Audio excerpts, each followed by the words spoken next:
1939, almost night, as the crimson horizon spreads across the wild snow-draped forests, a column of Soviet soldiers marches across a frozen landscape.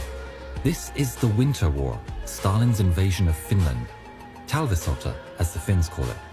As the column makes progress, there's a flash that comes out of nowhere and a man goes down. The Russian soldiers freeze. Cry of "Sniper fire, get down!" is shouted, and the Russian troops hit the ground and scramble for cover, while again another shot rings out, and yet another man falls to the ground. A murmur spreads among the hiding Russians. Belaya Smert, the White Death. All alone in the distance, a man clad head to toe in a snow-white coat, hidden from view by the wild landscape and snow pushed up all around him, balances his rifle on his gloves and patiently waits for another unfortunate soul to enter his sights. But who is this man that strikes dread into the heart of every Russian soldier in Finland? Born and raised in the rugged woods of Karelia in southern Finland, Simo Hauha, from the start a natural hunter and sharpshooter. Hauha recalled his experience growing up as a farmer, hunter and skier as a vital part of his skill of being the excellent sniper that he became. Having been in the Finnish Civil Guard and Finnish Army from the age of 17, he cultivated his skill as a marksman and won shooting contest after contest. His house was reportedly full of trophies for marksmanship. With the outbreak of war, Simo is deployed as part of a garrison manning the defensive lines on the Finnish-Russian border. In the early days of the war, Simo's commanding officer notices Hauha's skill with a rifle and assigns him to work independently as a sniper. Hauha's first action as a sniper was ironically a counter-sniping mission. Simo describes the mission such: "It happened once that my CO tried to kill an enemy sniper with his scoped rifle. This Russian had taken up position about 400 meters from us and was constantly shooting towards our lines. After a while, he sent for me and showed me approximately where he thought the enemy's sniper position to be. One of our lieutenants was with us, acting as a spotter when the duel began. At first, I did not see a trace of him, just a small rock where he was supposed to be.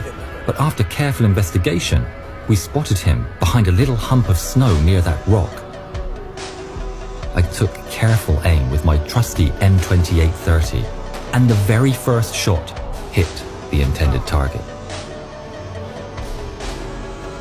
The Soviet fear of Simo grew to the point that they were willing to call in artillery to shell the areas where they believed him to be. In fact, as Simo confirmed, the Russians put a lot of effort into trying to kill me. After finishing yet another Soviet sniper, they vigorously started shelling Simo's foxhole. 50 shells landed around my foxhole, but in vain, Simo once described. Yet for all their efforts, the Soviets never scored more than a scratch or at best a ripped coat on Hauha. Simo Hauha's tactics as a sniper are unprecedented for the time. Unlike his Soviet counterparts, Simo doesn't use scoped sights, preferring iron sights as scopes risk giving off a glare that exposed the sniper's location. He said that he caught many a careless Russian sniper due to the glare of their scopes. The cold doesn't bother him either, as he's always prepared with many layers of thick winter clothing.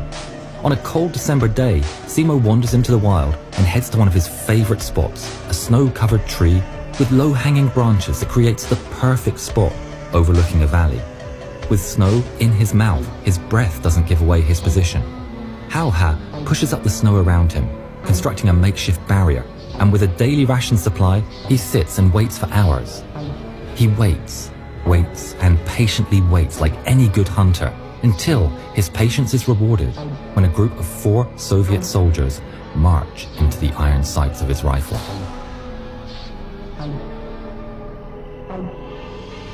Simo fires and reloads rapidly after each shot. After 4 shots, 4 men lay in the snow, never to rise.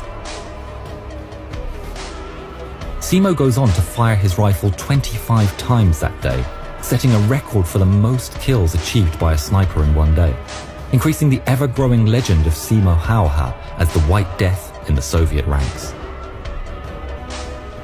The story of Simo Hauha as an invisible sniper and his legacy as the fear of his foes, a hero at home, became even more dreaded by not just Soviet soldiers, but also the Soviet High Command, who put a bounty on his head.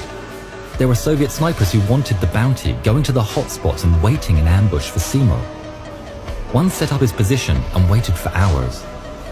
As night fell, the sniper thought that Simo must have left and stood to head back to base. There's a crack, but the Russian never hears it and falls in the snow.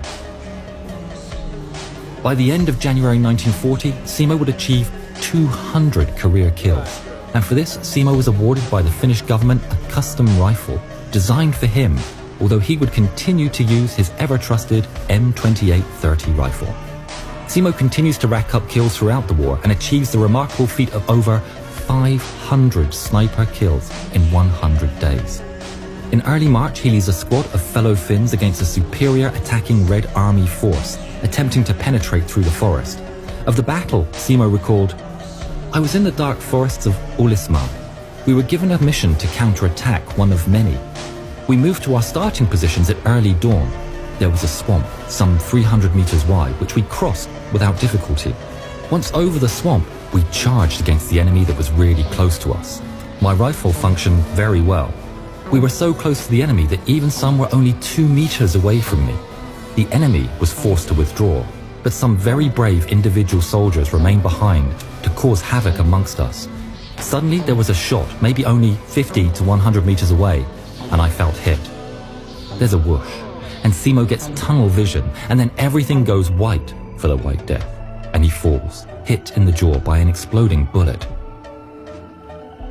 After the battle, the Finnish soldiers find what they think is Simo's remains and place him in a pile with the other fallen. Then, one of the Finns notices a leg twitching amongst the pile. Incredibly, Simo was alive, but half his face was gone. He's in a coma for 3 days, by which time the Winter War is over. Simo had 26 surgeries to repair his shattered jaw, which was crafted from a piece of bone taken from his hip. After recovering, he would peacefully live the rest of his days at his new farm in the scenic Finnish countryside, passing away in 2002 at the ripe old age of 96. Simo left a legacy as the world's greatest sniper and marksman, while a renowned Finnish hero, the stuff of legend. When asked about his services in the war, Simo said, "I didn't feel anything towards the enemy. I just fired and loaded, and continued as long as there were enemies. I just shot every time I saw one. I didn't care if he was a commander or not. I'm a lucky man. I've never had dreams about the war. I've always slept well during the war too. I did what I was told to do as well as I could." Asked how he became such a good shot, he simply said, "Practice."